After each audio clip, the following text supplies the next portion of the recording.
Okay, we're looking at my my new brewery. Those of you that don't recognize this already, this is called 8020. It's extruded aluminum, and that is going to be the frame for my HERIMS system. It's a heat exchange recirculating infusion mash, and not all can be cut with a carbide blade saw. Everything will be tapped 80/20, all the fasteners, the wheels, the unit bit, of course, for cutting holes in pots. And the other kettle, the HLT, right now is at the welders, getting all the fittings welded in, including the stainless steel nuts for the elements. These are the rest of the supplies. Bolts, bottoms, elements, screens, oops, sorry, the elements, the two elements that are going in there, all the fittings, and the quick disconnects, they're all pre-purchased. Some three-way valves. This, you'll see on my setup, I use one March pump, but a lot of three-way valves to make the process happen. As you can see there, that gives me some options. Some more three-way valves here. I ordered a auto sparge mash tun. Some more fittings, weldless fittings for the kettle that you saw outside. This here, I'm not sure it's going to work. This is going to mount to the lid of the HLT. It's a asynchronous AC motor.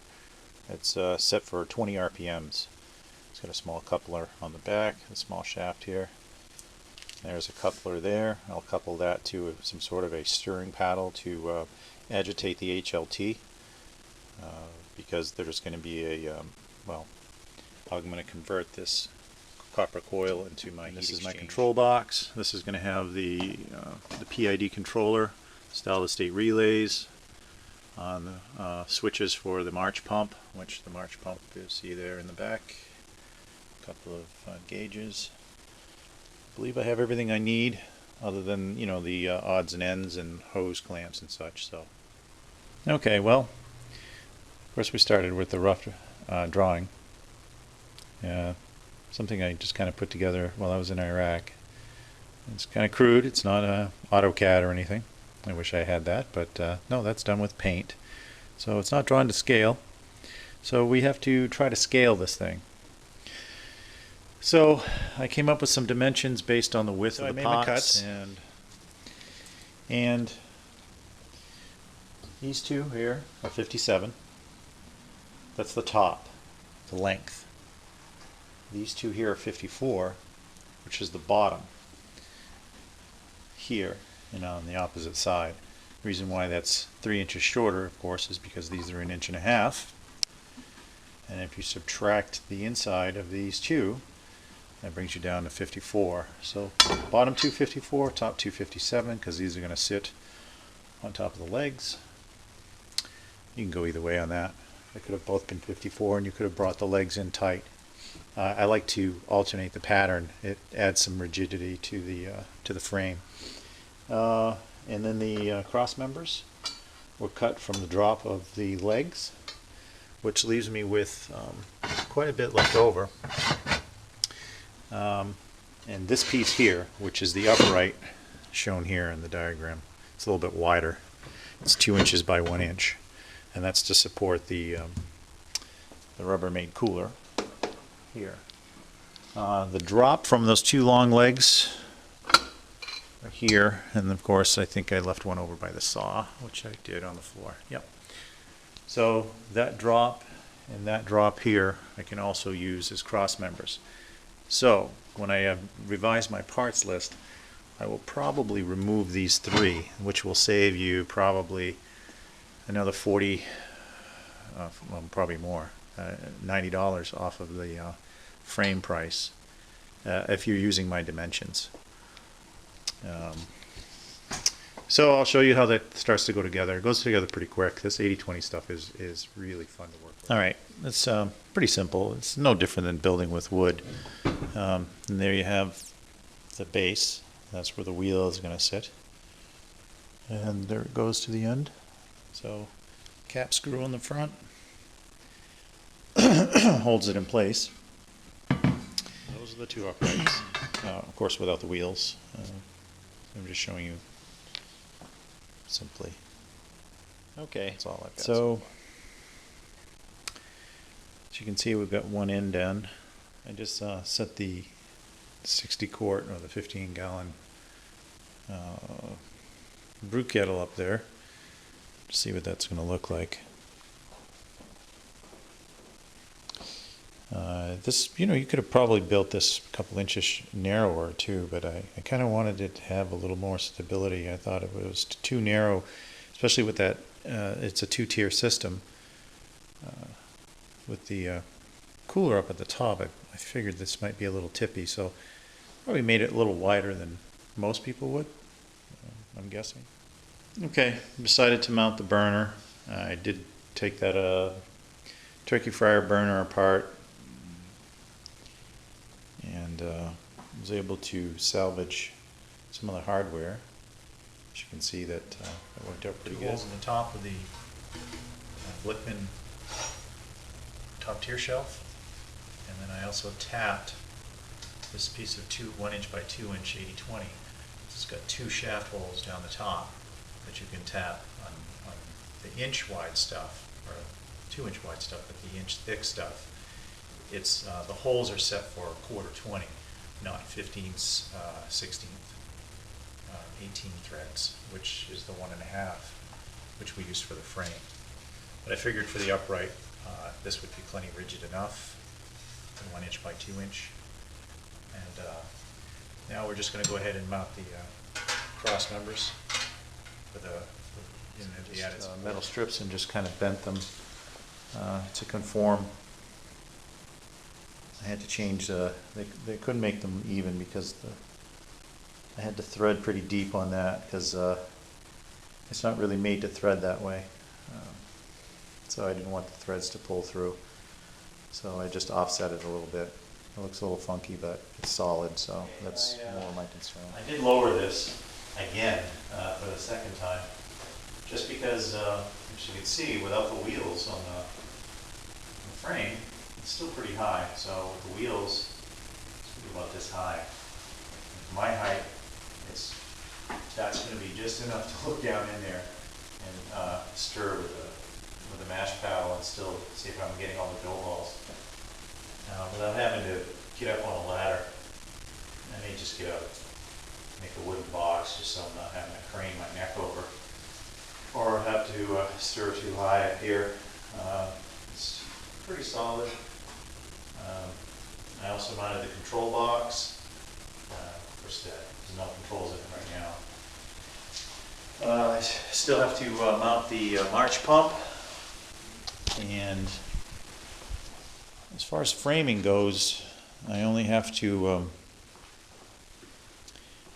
put the cross members for the HLT tank that's going over here.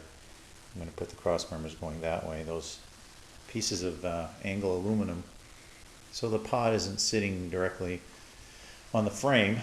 And as you all know, aluminum is a great heat sink, and it's going to probably take away a little bit from my heating ability. Even I'm going to have about 4,000 watts on a 9-gallon pot, so I think I'll do all right, but I don't want to take anything away from it either. So the angles are very simple. You can buy them anywhere, any hardware store. They're just angle aluminum, and I'm just going to cut them to length. One about here and one about here, and the pot is actually going to sit on that. Most of the metal work is done. As you can see, the tank is sitting on some aluminum rails there at the proper distance for the base, so that worked out pretty good. Keeps it far enough away from the flame so it doesn't explode. The HLTs, of course, is going to sit on top of this, above the tank, but that's electric driven, so no concern there. The march pump is mounted. The flow control, one-way, I'm sorry, the valve, ball valve, is on there, so they can control the output flow. Quick disconnect on there as well. I realized that, one, I didn't order enough hose tubing, and two, that of course when I was drawing this thing one-dimensionally, I didn't take account that I'm going to have to put some 90 degrees fittings on here. Otherwise, the hoses are going to kink under the heat. Okay, front panel is done. Of course, it's the PID controller, temp controller, the main power to element 1 and element 2, the pump power switch, and the agitator power switch. This is I decided to go with a P100 thermocouple, and I put the connector on the other end because that'll stay screwed into the pot, and the pot has the female into that. Inside the box, it's not my prettiest work, but it's pretty simple. Basically, I just took 220 in, and I split the phase. I keep saying phase. I split the legs, so I have 110 to each of the solid state relays. One solid state relay has some of you are going to look at this and go, why did he do it this way? Well, because I had some stuff laying around, but the 120 elements I'm using, the first control is picked up by this one. This is the DC input here, AC output here. But on that AC output, I've got another line coming around to the input of this other SSR, which is an AC input turn on. This is DC, this is AC. The output is AC on both. So I'm using this one. This one's getting turned on by the PID, and when it turns on, it turns this one on, which fires the second element. And so I had one of these laying around, so I figured that's the way I would do it.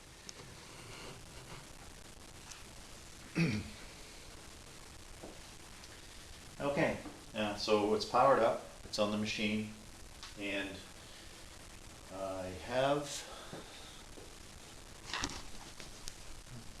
I did set the thermocouple up and did a calibration on the machine.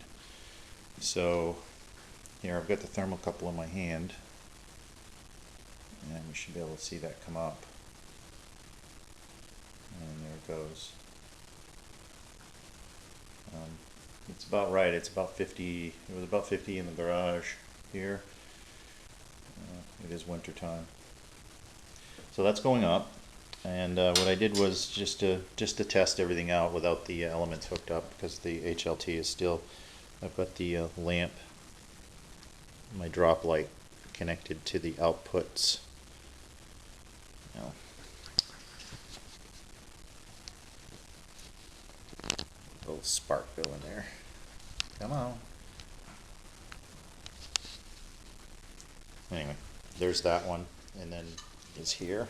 I'll have to set the camera down for a sec. There's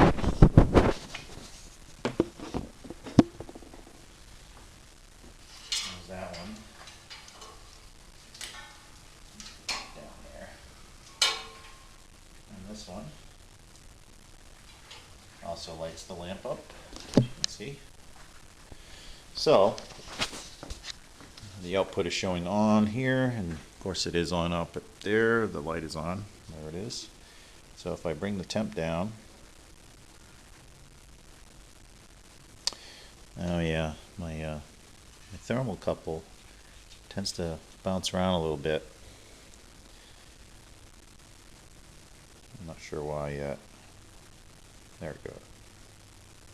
Seems unstable sometimes. I don't know if it's because it's got a bad connection somewhere. I'm gonna have to look into that. Okay, so bring the temp down. I'll just go like to minus 31 just to see how this ramps down. Should see that light start to pulse on and off as the PID is ramping down, and it should shut off at some point. That should be the last one. It is. And the output is showing off here. So other than doing a digital calibration and an offset, once I get the HLT and I'll use a digital thermometer, I can do a complete calibration on the PID so that my temps are extremely accurate. I should start to pulse back up.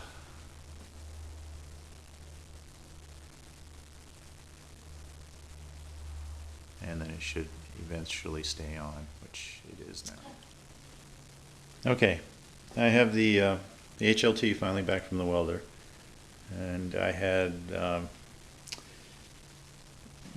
no issues so far. I haven't tried any water in the system, but everything lined up pretty good, as you can see in here. I have the two elements staggered, the probe, the coil. I repurposed the wort chiller into this heat exchanger coil. Just flared the ends and used flared fittings. I'm going to go ahead and do a wet test here. I want to test the recirculation first. I have water in the mash tun, so I at least know that that is, well, at least around this gauge. And these fittings here are not leaking all the way down to the pump, and we're all set there. I'm set right now. All my valves are set for recirculation, so I'm going to recirculate through the HERIMS without any water in here or any power applied to the elements. I don't want to burn those out, and I'm going to be looking for leaks within the heat exchanger before I wet test the HLT itself. Then I will go ahead and do a wet test on the HLT to see if it leaks, and then I will apply power to see how quickly I can heat up water. Also, I'm going to calibrate the sight gauge on the front before I start. And she's ready to go. I've got my grain bill for my first. I guess I'm going to do an American Pale Ale, something fairly simple, 10-gallon batch, and I'm going to put this to the test. Hopefully right after the new year, and I'm pretty pleased with the way it came out. We'll just see if it operates as I hope. Okay, we did the wet test on the internal circulation for the heat exchange. That was good. So now I'm doing the calibration of the pot, although I just realized that I'm not on level ground because my garage is on a slope, just as I was filming this. So I've got a gallon in here already. It's probably not enough to register anyway once I level out that thing, so I'll put a level on it. But I did put just a piece of black tape right at the 1 gallon mark, so I don't have to keep measuring out with the measuring cups for calibration. It's kind of tedious, just showing that. I'll show you the marking of the sight glass after. Not sure how I'm going to use. I think I'm going to use black tape for now, but I'm sure that'll melt and get all sticky and move around once we start applying heat to this thing. I may have to recalibrate this at a later date. Okay, so pretty pleased right now. As you can see, we're ramping up here. This thing is it's working first try. I plugged it in and see we don't steam up the lens there. And the elements just took right off, and it's heating up fairly rapidly, even though it's probably 50 degrees in here in the garage. And then I went ahead and calibrated the sight glass. Those of you who are real astute, you might notice that they're not evenly spaced, quite evenly spaced. There's a reason for that, because of the internal items in there displaced some of the water. So it's a good thing I just didn't make a measurement and just tick them off, you know, based on the first two measurements, because it does change as it goes up through.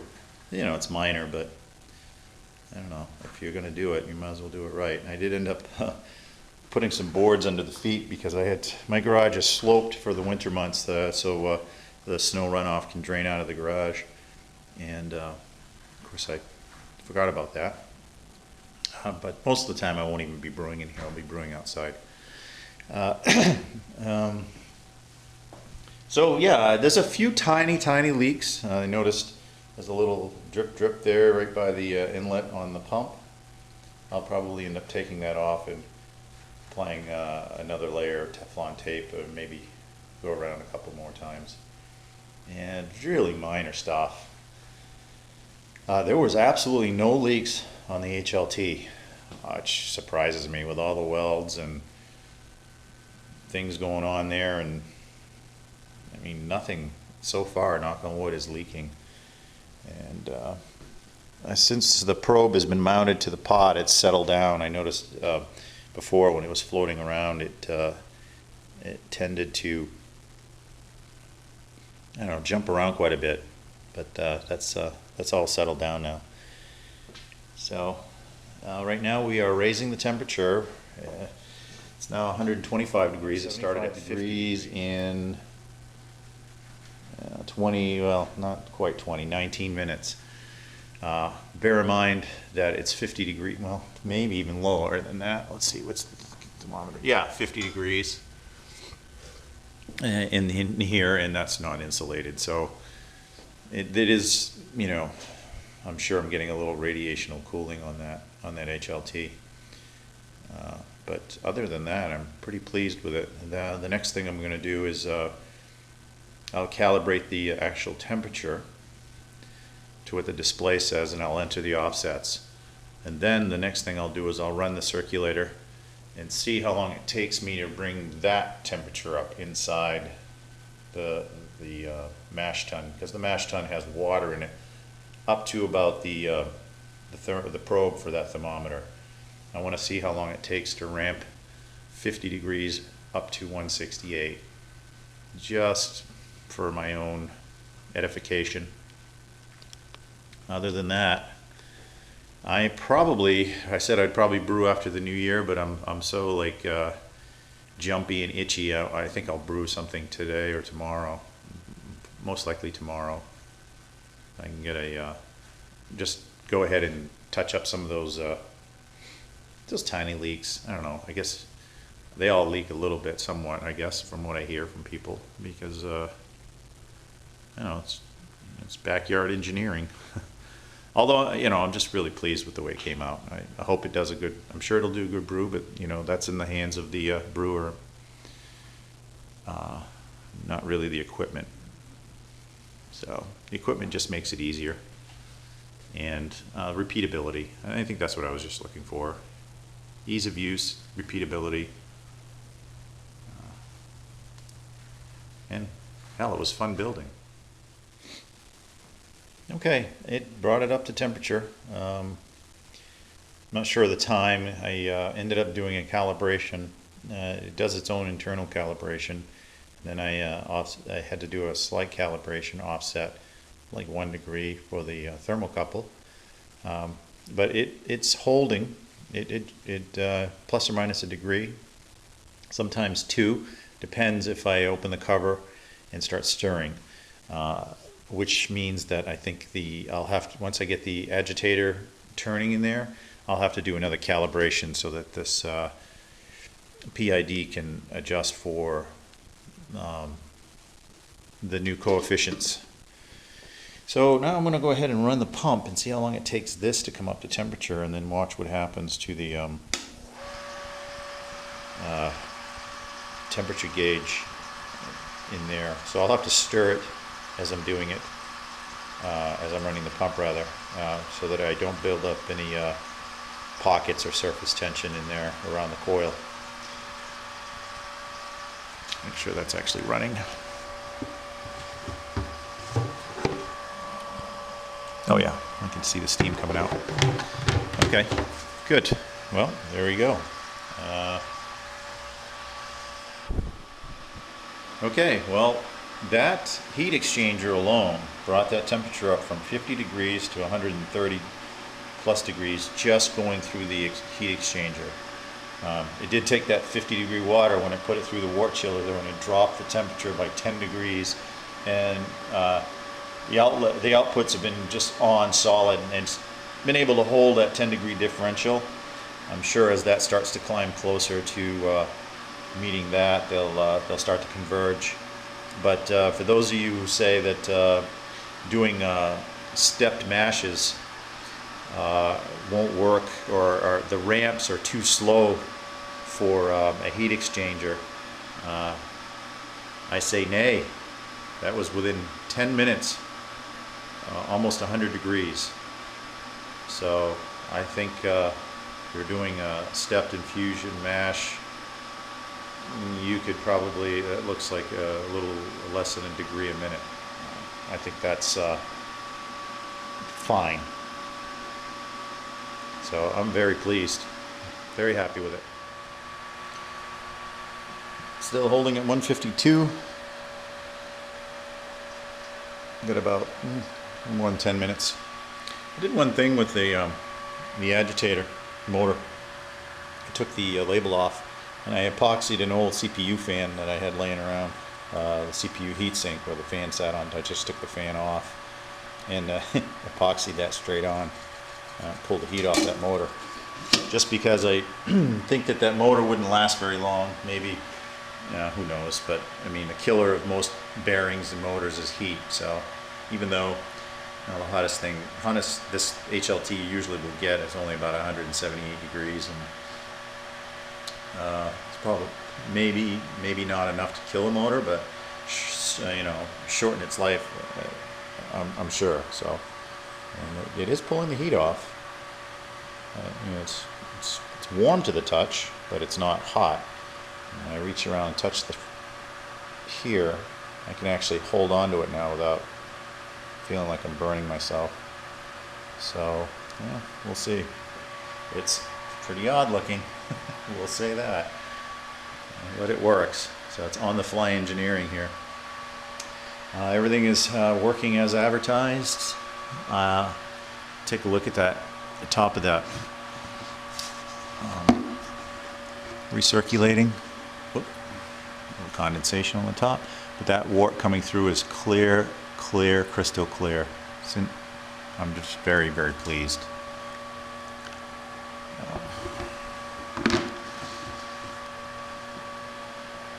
I made a little mess, but anyway, we're going to be doing our first runnings here shortly. So I guess that's it. I will